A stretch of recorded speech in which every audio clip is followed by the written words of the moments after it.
टोकरी में सो रहे थे।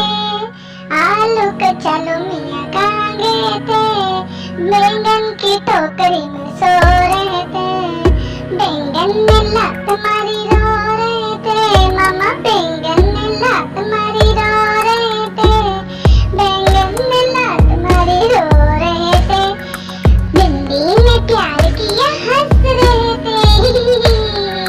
भिंडी ने प्यार किया हंस रहे थे। आलू कचालू मियाँ कहाँ गए थे? मम्मी ने